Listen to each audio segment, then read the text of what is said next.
did this before. Energy made this one.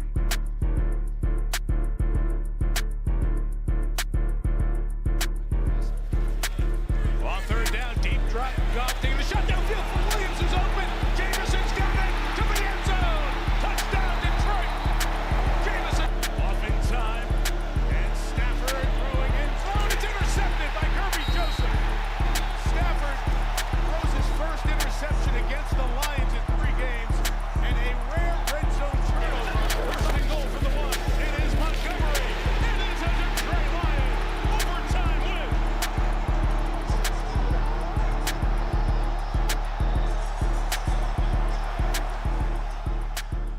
I want to start off by saying that might be a preview of the NFC Championship game.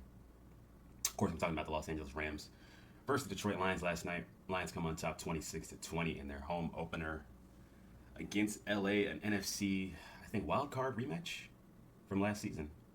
And ultimately, the Lions come back on top just like they did in the playoffs. We have a lot to talk about. Of course, it's AKW back again with another video, another primetime reaction of last night's game. And I want to start off by saying we could talk about the quarterbacks. We could talk about the receivers, the great game that Jameson Williams had.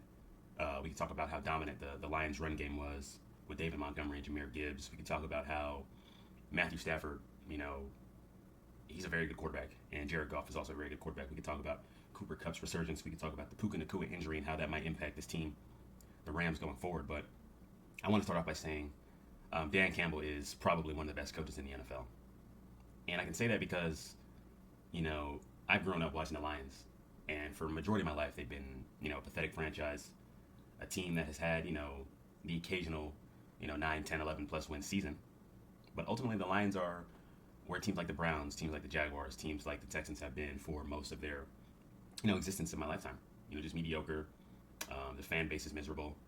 And they just weren't worth watching. They weren't worth putting on primetime television. But Dan Campbell, man, this guy has, completely changed that narrative. I think his only, his, third, fourth year with the team. And we saw last year that they were a game away from playing the Super Bowl, man. I mean, this is a team that, on paper, they've got a quarterback who's been to the Super Bowl. They've got, great offensive talent. They've got Sam Laporta, Jameson Williams, Amon-Ra St. Brown. Like I said, they've got Gibbs and Montgomery. They've probably got the best offensive line in the NFL. You look at the defensive side of the ball, they've got a lot of nice young pieces. Just drafted Terrion Arnold. They've got Aiden Hutchinson on that D-line. They've got Ryan Branch at safety. They've got a lot of nice young pieces all around the board, and ultimately, the coach is pulling them all together, and they're buying in. And they bought in last season, they bought in the season before, but you can tell that the whole city of Detroit kind of believes in this guy. They believe in this team, and they believe in what, the Lions are selling to them. And I think for a team that's got Super Bowl aspirations, and I think we still have to see a bit more. I think there are still questions about Goff. He is a good quarterback. He has been to a Super Bowl, but can he get back there? This is a guy who they traded for. They traded Matthew Stafford to LA for Jared Goff, and a lot of people are saying, it's a one-sided trade. LA immediately goes and wins the Super Bowl, but you look a couple years later, man, the Lions are in a pretty good place. And I think with Dan Campbell at the helm, man, they're going to be, a team to look out for this season. And I think last night they showed that, man. So I just want to give props to Dan Campbell, man. I like him. I think he's a culture setter. And if I was a guy, I'd probably want to play for a guy like him. Talking more about the game, man. Box score, like I said, 20-26 Detroit. If we want to look at LA, Matthew Stafford, 34 for 49, 317 yards, a touchdown and interception. Now, I mean, those aren't the greatest Matthew Stafford stats. I mean, 300 yards is good, but only one touchdown. You kind of expected more from the guy. But I think when you watch Stafford, man, this is a guy who, you can tell he knows how to operate the offense to perfection. And I kind of made a joke with my friend. I was like, when you see a veteran quarterback coming with the one glove on his left hand, he means business. We've seen guys like Brady, seen guys like Manning sort of rock the one glove, and I kind of felt like Stafford was going to put up a good performance coming back to Detroit, the team that he played for so long, and kind of get that rematch game from last season. I thought Stafford would come back and have a better performance than he did. Obviously, Puka Nacua goes down, but the Rams are still productive on offense. I mean, Cooper Kupp is the guy who won the Triple Crown 2 seasons ago, or 2 or 3 seasons ago. This is a guy who, in this game had 14 receptions for 110 yards and a touchdown. But it wasn't just him. You had Tyler Johnson. You had DeMarcus Robinson. You had a lot of those guys also being productive. I'm surprised they didn't work in the tight ends a bit more. Obviously, the run game wasn't as effective as you would like it to be.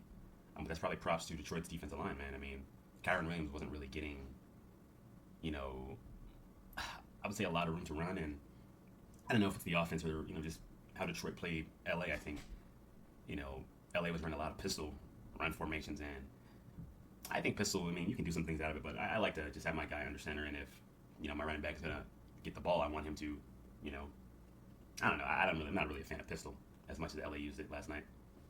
But I mean, LA played a good game offensively. They just couldn't get back. I mean, the game almost went to overtime. Or did go to overtime, actually.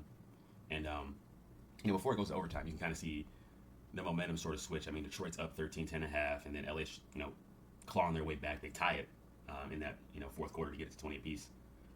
But before they tied it, man, Matthew Stafford was going on a drive, and I kind of mentioned this earlier, like, when you had that veteran quarterback who's been in the system as long as he has been in LA, it just becomes easy for him. And he knew where to go. He knew where to put the ball. You can see he's making checks at the line of scrimmage. Anytime Stafford kind of is doing anything at the line of scrimmage, you kind of have to, keep your head up because, he's one of the best at kind of making adjustments, calling audibles, things like that.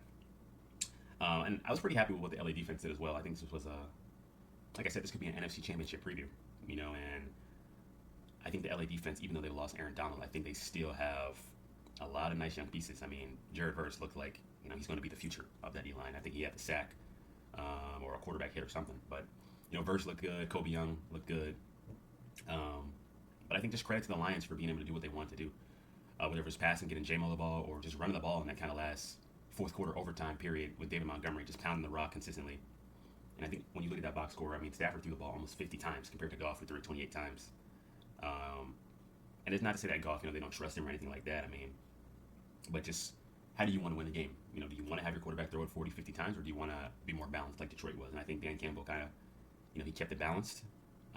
He knew when he needed to go in the air. He knew when he needed to keep it on the ground. So credit to Ben Johnson, the Lions offensive coordinator, for calling a good game. I know Lions fans are going to be kind of mad about the productivity or lack thereof from Amon-Ra St. Brown, especially if you have him on your fantasy team. But I think this was a great game for Jameson Williams, man. I mean, talk about a guy who had all the hype coming out of college. Obviously, he missed some time in his first season. And I think, he might have missed some time last season as well. But Jameson Williams, man, he's got top end speed and 5 receptions, 121 yards, and a touchdown off 9 targets. I mean, we know Amon-Ra's not going to go quiet like that. So credit, like I said, credit LA for playing some good defense. But if you can get Amon-Ra to have an Amon-Ra type game, and if Jameson Williams can do what he did last night off 5 catches, I mean, again, this is a Lions team that you probably don't want to see.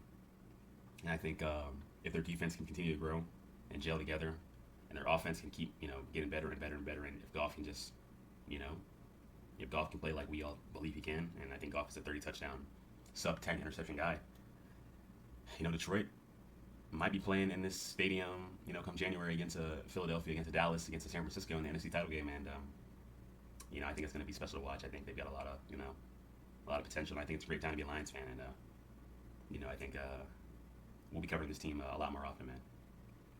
But I just want to say, man, thanks for tuning in. If you like this, comment, subscribe, do all that kind of stuff, and yeah, we'll see you in the next one.